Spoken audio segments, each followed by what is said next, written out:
अस्सलाम वालेकुम, welcome back to my channel. तो मैं यहाँ पे सुबह सुबह शावर ले लिया था और मैं यहाँ पे रेडी भी हो गई थी और अभी करीब सुबह के 9 बज रहे हैं और ये जनाब को देखिए कैसा सो रहा है। तो इसे देख के लगता है कि मतलब ये कितना शांत है, पर ये उतना शांत है नहीं जितना ये देख के लगता है। तो खैर हस्बैंड ले रहे हैं शावर और सबसे पहले तो मुझे ये बेड ठीक करना है, कितना ज़्यादा मैसी पड़ा हुआ है और सारा सामान जो इधर उधर बिखरा हुआ है वो सारा को अपनी अपनी जगह पे रखना है। और उसके बाद चाय पी के युवान को भी रेडी करना है। रेडी करने के बाद हम सब निकल जाएंगे आप ही के घर के लिए।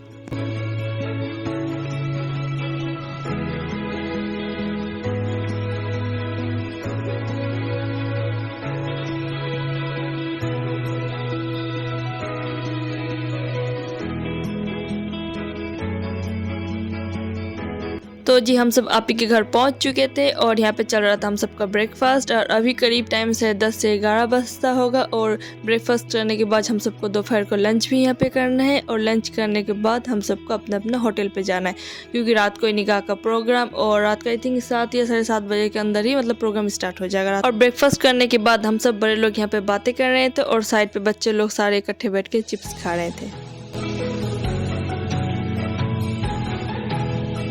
तो जी लंच हम सबका हो चुका था और हम जा रहे थे अपना अपना होटल। और आई थिंक अभी करीब टाइम 2 या 2:30 बज रहा था और युवान को बहुत ज़्यादा नींद भी आ रहा था। वो मेरा गोदी में झूमे चल जा रहा है अभी। तो फिलहाल देखते हैं होटल जाके वो मतलब कि पहुंच पाता है या नहीं, कुछ कह नहीं सकते। पर फिलहाल युवान ना मेरे गोद पे ही सो चुका था और रूम पे आते ही मैंने उसे बेड पे रख दिया था। मतलब इस तरह ही मतलब चप्पल भी नहीं खोला तो उसको इस तरह ही बेड पे रख दिया था।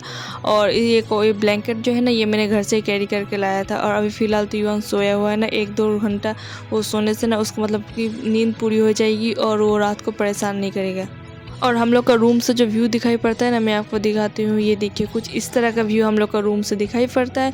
और फिलहाल तो मैं अपने कपड़े निकालूंगी जो मुझे पहन के जाना है रात को प्रोग्राम पे। और कपड़े निकालने के बाद मैं थोड़ा सा रेस्ट कर लूँगी, उसके बाद रेडी होना स्टार्ट करूँगी।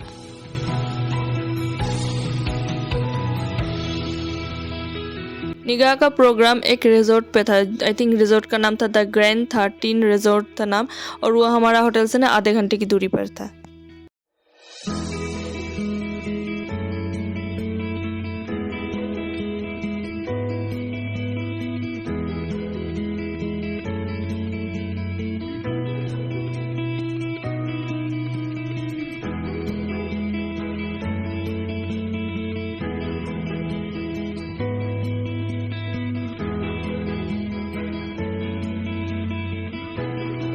और ना यहाँ का डेकोरेशन इतना ज़्यादा अच्छा था, इतना ज़्यादा प्यारा था कि मैं आपको बता नहीं सकता। मुझे बहुत ज़्यादा पसंद आया था यहाँ का डेकोरेशन। अगर मार्क्स देने का टाइम होना था मैं इसमें 10 में 10 दूंगी, मुझे इतना ज़्यादा पसंद आया था।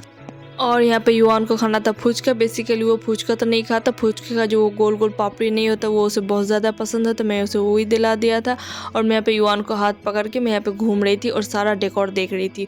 और मुझे एक चीज़ यहाँ निगाह की सबसे ज़्यादा अच्छी लगी, यहाँ पे ना मतलब लड़कियों के लिए अलग से इंतज़ाम किया गया था। यहाँ पे ये देखिए लड़कियों के लिए ना अलग से स्टॉल बनाया गया था। लड़कों के लिए अलग था और लड़कियों के लिए अलग था। इस मतलब जिस लड़कियों के पास, जिस औरतों को मतलब पसंद नहीं होता लड़कों के साथ खाना, या फिर शर्माती है, या फिर मतलब कि बहुत सबके अलग अलग रीज़न हो सकते हैं, तो वो यहाँ से आराम से खाना खा सकती है। ये चीज़ का मतलब खास ख्याल रखा गया था। मुझे ये चीज़ बहुत पसंद आई थी। और मैं यहाँ पे आ गई थी फ्रूट चाट खाने के लिए। पता नहीं इसे फ्रूट चाट कहते हैं या क्या कहते हैं, मुझे करेक्ट करिएगा। और ये ना मतलब दही में सारा फ्रूट को मिक्स करने के बाद धनिया की चटनी और इमली की चटनी और थोड़ा सा सेवइयाँ दे के सर्व करा जाता है। और ये ना खाने में बहुत ज़्यादा टेस्टी भी था। और मैंने कैसे इमेजिन किया कि ये फ्रूट चाट है, जब मैंने इसे बाइट किया ना पहला बार जो मैंने लिया, तो मेरा मुंह पे ना मतलब 1-2 कटे हुए फ्रूट्स आए थे, इसलिए मुझे लगा कि ये फ्रूट चाट है। ये था केसरी दूध या फिर केसरी चाय भी कह सकते हैं। इसे ना चाय पत्ती की जगह केसरी इस्तेमाल हुआ था।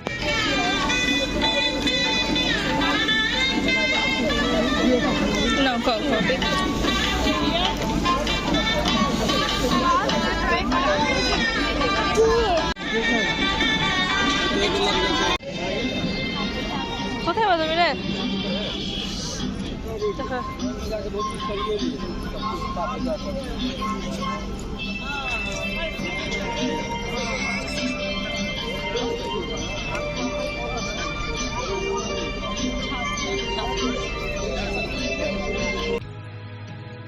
तो जी युवान यहाँ पे घूम रहा था अकेले और मैं उसकी बॉडीगार्ड बन के उसके पीछे पीछे घूम रही थी। और मैं यहाँ पे हस्बैंड से भी कह रही थी कि ज़रा तैयार तो हो चुके हैं, पर अकबर कैमरा के सामने भी आके दिखाइए कि आप लग कैसे रहे हैं। और जी उसके बाद हम दोनों ने इकट्ठे कुछ फ़ोटो क्लिक किए और युवान का भी कुछ फ़ोटो लिया। फ़ोटो लेने के बाद हस्बैंड को पीनी थी चाय, तो हम सब आ गए थे चाय लेने के लिए।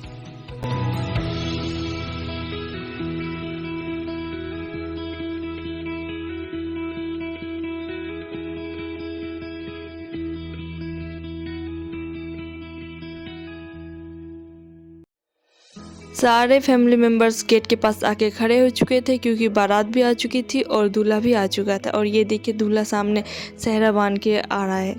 और ना अभी करीब रात के 9 बज रहे थे और ठंड भी बढ़ रही थी, तो मैं यहाँ पे रिजॉर्ट के ऊपर वाले रूम पे आ गई थी युवान को लेके। और यहाँ पे मैं खिड़की से दूल्हे का एंट्री होने का सीन देख रही थी और युवान को मैं रूम पे ले गई थी।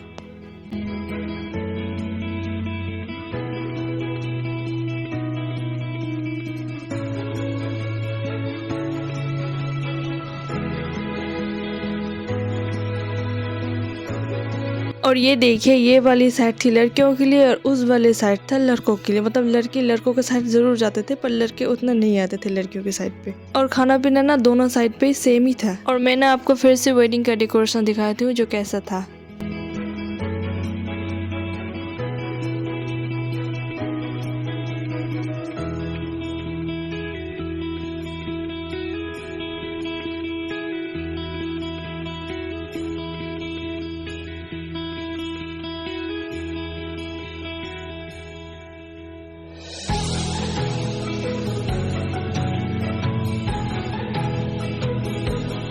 मतलब वेडिंग का अंदर एंटर करते हुए ना यहाँ पे बहुत सारे फ्लावर्स के गेट बने हुए थे जो देखने में बहुत ही ज़्यादा प्यारे लग रहे थे।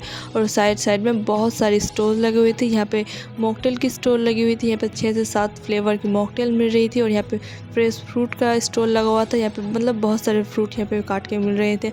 उसके बाद कॉफ़ी, चाय, केसर वाला दूध, फुचका, पान के भी स्टॉल लगे हुए थे। और यहाँ पे जलेबी भी की भी स्टॉल लगी हुई थी यहाँ पे। और ना इसे क्या कहते हैं मुझे नहीं पता, अगर आपको पता तो मुझे ज़रूर कमेंट सेक्शन में ज़रूर बताइएगा। उसके बाद यहाँ पे चाउमीन भी था और कुछ पकौड़ेज भी थे। और यहाँ पे मोमो भी था इसमें। और यहाँ पे ये वाले भैया डोसा बना रहे थे और साइड में इसका डोसा का बैटर और चटनियाँ भी रखी हुई थी। और यहाँ पे फ्रूट चाट भी था और ये भले भैया फ्रूट चाट भी बना रहे थे। उसके बाद आता है ग्रिल का सामान। मतलब यहाँ पे हर कुछ पनीर, चिकन, फिश, हर कुछ ग्रिल करके भी मिल रहा था और फिश फ्राई भी मिल रहा था यहाँ पे फिश स्टॉल पे।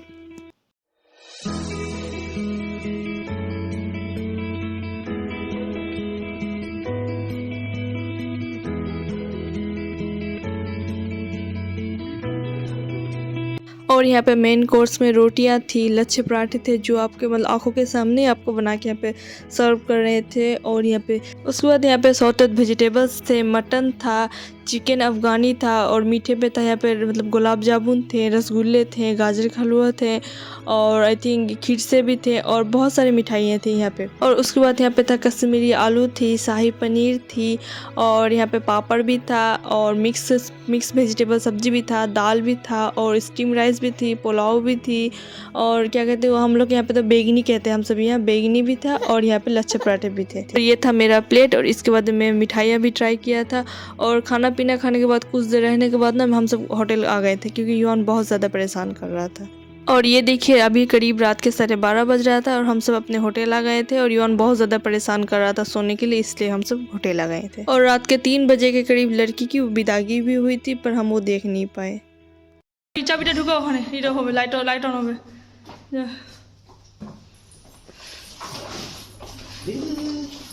ছাড়ো, লাইট অন করো। ঢুকা, ওই নাম্বারটা সামনে থাকবে, নাম্বার সামনে থাকবে। হ্যাঁ চলো ঠিক আছে, চলো चलो चलो। और जी ये था नेक्स्ट डे और हम आए थे मार्केट घूमने के लिए क्योंकि आज शाम को हम सब घर निकलने वाले थे।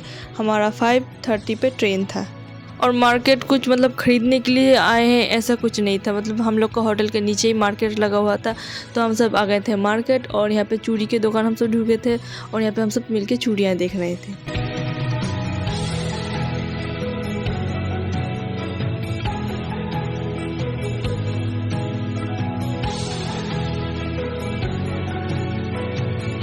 और और ना मार्केट मतलब एक्सप्लोर करते करते ना मेरा स्मार्ट पॉइंट के ऊपर नज़र आ गया था, तो मैं यहाँ पे स्मार्ट पॉइंट आ गई थी और मैं यहाँ पे घूम घूम के सारा कुछ देख रही थी। और ये वाला डब्बा ना मुझे बहुत ज़्यादा पसंद आ गया था। ये ना पिंक और पर्पल के कलर पे मिक्स कलर में था, मुझे बहुत ज़्यादा अच्छा लगा था, तो मैंने ये डब्बा ले लिया था। और कुछ छोटा मोटा खाने का सामान भी हम लोग ने ले लिया था यहाँ से।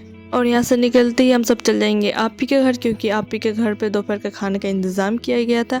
और वहाँ पे खाना पीना खाने के बाद सबको सलाम देने के बाद हम सब निकल जाएंगे होटल, और होटल से डायरेक्ट ट्रेन स्टेशन निकल जाएंगे हम सब। और जी ये 2 डब्बे देख रहे हैं ना, इसमें था सिरनी निगाह का, मतलब बेसिकली हम मुस्लिम में होता है कि निगाह पढ़ाई करने के बाद मुँह मीठा करना है, तो लड़की वाले लड़कों के मुँह मीठा करते हैं और लड़के वाले लड़की वाले के मुँह मीठा करते हैं। मतलब कुछ भी दे सकते हैं, मतलब खजूर, मिठाई, लड्डू कुछ भी दे के मुँह मीठा कर सकते हैं। तो हम लोग को ये डब्बा मिले थे।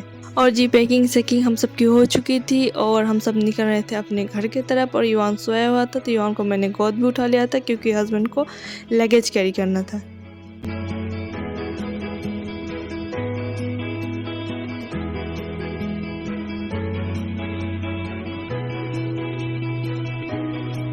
तो जी यहाँ तक इतना ही, मिलते हैं आपसे नेक्स्ट ब्लॉग में। तब तक के लिए अल्लाह हाफिज़ and don't forget to like share subscribe to my channel.